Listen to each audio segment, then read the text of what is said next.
రాముడు ఎలా ఈ లోకాన్ని వదిలి వెళ్ళాడో చాలామందికి తెలియదు. రామనవమి ఎందుకు జరుపుకుంటారో అందరికీ తెలుసు. కానీ రాముడు చివరి క్షణాల్లో ఎలా జరిగాయో నిజంగా ఒక మహారహస్యమే. లక్ష్మణుడు ఎలా ప్రాణాలు వదిలాడు? రాముడు హనుమంతుడినే ఎందుకు మోసం చేయాల్సి వచ్చింది? హనుమాన్ ఇప్పుడెక్కడ ఉన్నాడు? ఇవన్నీ ఈరోజు వీడియోలో మీరు తప్పక తెలుసుకోవాల్సిన విషయాలే. రాముడు రావణుని సంహరించిన తర్వాత త్రేతాయుగం ముగింపుకు చేరింది. అవతారాలు పూర్తి చేయాల్సిన సమయం వచ్చింది. అప్పుడు బ్రహ్మ శివుడు కలిసి యమధర్మరాజుకు సంకేతం ఇస్తారు, రాముడి సమయం వచ్చింది అని. హనుమంతుడు ఎప్పుడూ రాముడికి అప్రమత్తంగా కాపలా కాస్తూ ఉంటాడు. అతని పర్యవేక్షణలో రాముడికి దగ్గరికి రావడం అసాధ్యం.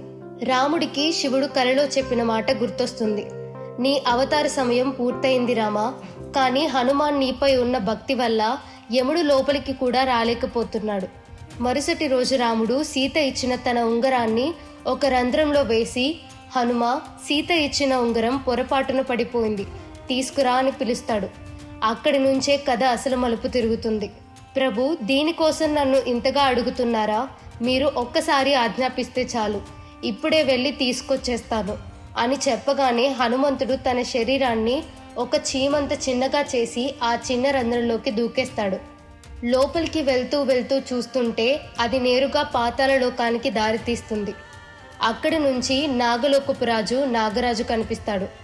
హనుమంతుడు నమస్కరించి, నాగరాజా, మా రాముడి ఉంగరం ఈ రంధ్రం నుంచి ఇక్కడే పడిపోయింది, అది మీకు కనిపించిందా అని అడుగుతాడు. నాగరాజు నవ్వుతూ, రాముడి ఉంగరమా? అవును హనుమ, అది ఇక్కడే ఉంది, రండి చూపిస్తాను అని హనుమంతుడిని ఒక పెద్ద గది వైపు తీసుకువెళ్తాడు. అక్కడికి వెళ్ళి, ఇదే ఆ గది, ఉంగరాలు అన్నీ ఇక్కడే ఉంటాయి అని నాగరాజు చెప్తాడు. ఆ గదిలో అడుగు పెట్టగానే హనుమంతుడి కళ్ళు పెద్దవైపోతాయి. ఒకటి కాదు, రెండు కాదు, మూడు కూడా కాదు, లక్షల కోట్లు, అంతా బంగారపు ఉంగరాలే. అన్నీ రాముడి ఉంగరాలనే మెరుస్తూ ఉంటాయి. హనుమంతుడు ఇలా ఒక్కసారి నవ్వుకుంటూ, నాకే తెలియదా నా రాముడి ఉంగరం ఏది అనేది వెతుక్కుంటాను అని ఒక్కొక్కటిగా చూడడం మొదలు పెడతాడు. ఇంతలో అయోధ్యలో హనుమంతుడు లేడు అని తెలిసిన యముడు ఇదే సరి అయిన సమయం అనుకొని రాముడి దగ్గరికి వస్తాడు. రామ, ఈరోజు మీతో ఒక అత్యంత ముఖ్యమైన విషయం మాట్లాడాలి. మనం మాట్లాడేటప్పుడు ఎవరైనా లోపలికి వస్తే వారికి మరణదండం తప్పదు. రాముడు వెంటనే లక్ష్మణుని పిలుస్తాడు. లక్ష్మణ, ఈ బాధ్యత నీది. ద్వారం దగ్గర ఉండి ఏ పరిస్థితిలోనైనాను ఎవరినీ లోపలికి అనుమతించకూడదు. ఆజ్ఞ అన్నయ్య అని లక్ష్మణుడు గంభీరంగా ద్వారం దగ్గర నిలబడతాడు. రాముడు యముడు గదిలో. యముడు తలవంచి చెబుతాడు, ప్రభు, శివుడు బ్రహ్మ ఆజ్ఞతో వచ్చాను. నీ రామావతార కార్యం ముగిసింది. ఇప్పుడే నీ విష్ణు రూపానికి మారి వైకుంఠానికి రావాలి. లక్ష్మీదేవి మీకోసం ఎదురు చూస్తుంది. రాముడు చిరునవ్వుతో సరే యమా అని శాంతంగా అంగీకరిస్తాడు. ఇదే సమయంలో దూరం నుంచి దుర్వాస మహర్షి కోపంగా నడుచుకుంటూ వస్తాడు. రాముడితో మాట్లాడాలి ఇప్పుడే అని గర్జిస్తూ ద్వారం దగ్గరికి వస్తాడు. కానీ లక్ష్మణుడు గౌరవంగా అడ్డుకుంటాడు. మహర్షి గారు, రాముడు ఏకాంతంగా మాట్లాడుతున్నారు, ఇప్పుడే లోపలికి పంపలేను. దుర్వాస క్షణంలో ఎర్రబడ్డ కళ్ళతో, అడ్డుకుంటావా నన్ను?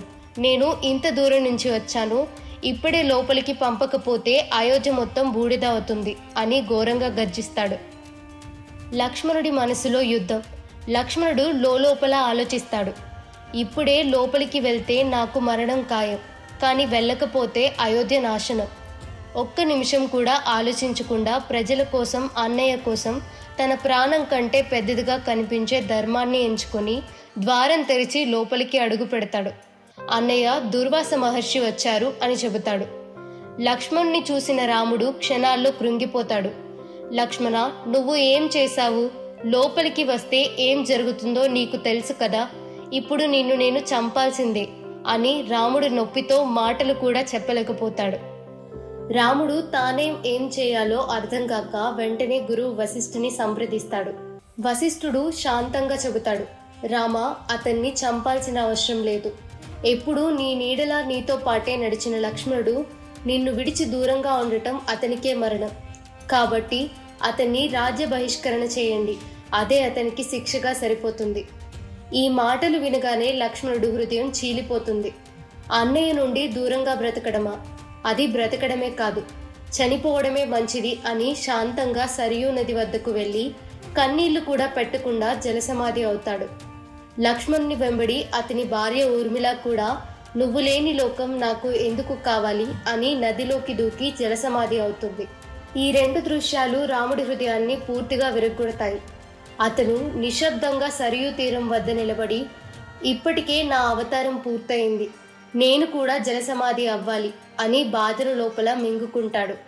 ఇదే సమయంలో పాతాళంలో హనుమంతుడు ఉంగరాల గుట్టలో తిరుగుతూనే ఉంటాడు. ఏ ఉంగరం చూసినా రాముడి ఉంగరంలానే ఉంటుంది. ఎంతో వెతికి వెతికి అలసిపోతాడు.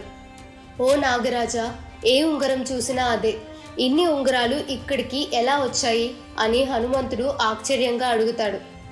నాగరాజు ఆలోచనగా చిరునవ్వు నవ్వి చెబుతాడు. హనుమ, త్రేతాయుగంలో విష్ణువు రాముడిగా జన్మిస్తాడు. ప్రతిసారి రాముడు ఒక ఉంగరం పాతాళంలో పడుతుంది. ఆ ఉంగరాన్ని వెతుక్కుంటూ ప్రతిసారి ఒక వానరం వస్తుంది. అదే సమయంలో భూమిపై రాముడి అవతారం అస్తమిస్తాడు. హనుమంతుడు ఒక్కసారిగా ఇక్కడ ఇన్ని ఉంగరాలున్నాయేంటి అంటే రాముడు ఇన్నిసార్లు అస్తమించాడు, అన్ని త్రేతాయుగాలు ముగిసిపోయాయి అని నాగరాజు చెబుతాడు. హనుమ, జీవితం ఒక చక్రం లాంటిది. ఒక చక్రం ముగిస్తే మరొకటి మొదలవుతుంది. 4 యుగాలు తిరిగి వస్తాయి. మళ్ళీ త్రేతాయుగం మొదలవుతుంది. రాముడు మళ్ళీ పుడతాడు, నువ్వు పుడతావు. మళ్ళీ ఇద్దరూ కలిసి రావణుణ్ణి సంహరిస్తారు అని వాసుకి గంభీరంగా చెప్తాడు. హనుమంతుడు ఆశ్చర్యంగా నిశ్చలమైపోతాడు. అంతలోపే హనుమంతుడికి మొత్తం అర్థమవుతుంది. అయ్యో నా రామా అని ఒక్క ఉంగరాన్ని చేతిలో తీసుకుని మెరుపు వేగంతో పాతాళం నుండి బయటికి దూసుకుపోతాడు. అయోధ్యకి చేరుకుని చూసి అక్కడ రాముడు ఎక్కడా కనిపించడు.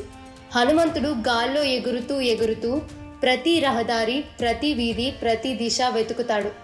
ఒక్కసారి దూరంలో సరియూ నది వైపు చూడగానే అక్కడ రాముడు నెమ్మదిగా జలసమాధి అవుతున్నాడు.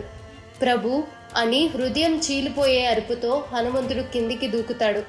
కానీ అతడు చేరేలోపు రాముడు హనుమంతుడి వైపు ఒక చివరి ప్రేమతో చూస్తూ సరియు లోకాల్లో అంతర్ధానమైపోతాడు. హనుమంతుడు ఈ దృశ్యం చూసి నేల మీద పడిపోయి, రామా, ప్రభు, ఇది అంతా నా తప్పే, నేను బుద్ధి లేనివాడిని, ఒక్క నిమిషంలో వస్తానన్నా ఇంత సమయం వృధా చేశాను, నా వలనే మీరు నాకు దూరం అయిపోయారు అని గట్టిగా ఏడుస్తూ కేకలు వేస్తాడు. అయితే అప్పుడే రాముడు తన మహావిష్ణు రూపంలోకి మారిపోయి లోకాల్ని దాటి పైకి ఎగిసిపోతున్నాడు. హనుమంతుడు గుండె పగిలేలా ఏడుస్తూ ఉన్నాడు. అప్పుడే ఆకాశమంతా ఒక ప్రకాశం నిండిపోతుంది. రాముడు విష్ణు రూపంలో ప్రత్యక్షమవుతాడు. హనుమ అని ఆ మధురమైన దైవికమైన స్వరం వినిపించగానే హనుమంతుడు ఒక్కసారిగా తలెత్తి చూస్తాడు. రాముడు స్మితంతో చెబుతాడు, నీలో తప్పు ఏమీ లేదు హనుమ, జరగాల్సిందే జరిగింది. నువ్వు ఎంత ప్రయత్నించినా విధిని మార్చలేవు. హనుమంతుడు కన్నీరుతో, ప్రభు, నేను మీతో పాటే రావాలి, మీ దగ్గర లేకుండా నేను ఎలా బ్రతుకుతాను అని వేదనతో అంటాడు. అప్పుడు రాముడు అతని భుజంపై చెయ్యి వేసి, లేదు హనుమ, నీలా భక్తుడు భూమిపై ఉండాలి. ధర్మం కోసం, ప్రజల కోసం నువ్వు చిరంజీవివి. యుగాలు ముగిసిన ఈ లోకం ఉండగా నువ్వు ప్రజలను కాపాడాలి అని ఆశీర్వదిస్తాడు. హనుమంతుడు వందనం చేస్తూ, సరే ప్రభు, మీ ఆజ్ఞే నా జీవితం అని అంటాడు. అతడు నెమ్మదిగా రాముడి ఉంగరాన్ని తన వేలికి తొడుగుతాడు. అదే తనకు రాముడి స్మరం, తన ప్రాణం. ఆ తరువాత హిమాలయాలకు చేరి 1000 సంవత్సరాలు గడుస్తున్నా అదే రామనామం జపిస్తూ ధ్యానంలో ఉంటాడు. ఇప్పటికీ ఎవరైనా రామనామం జపించినా మన హనుమాన్ ఇక్కడే ఉంటాడని చెబుతారు. అనుగ్రహం, రక్షణ అన్నీ అందిస్తాడు. ఇదే రాముడి, లక్ష్మణుడి అవతార ముగింపు. చాలామందికి తెలియని కథ. ఈ కథ ప్రతి రామభక్తుడికి తెలిసి ఉండాలి, ప్రతి హనుమంతుడి భక్తుడికి చేరాలి.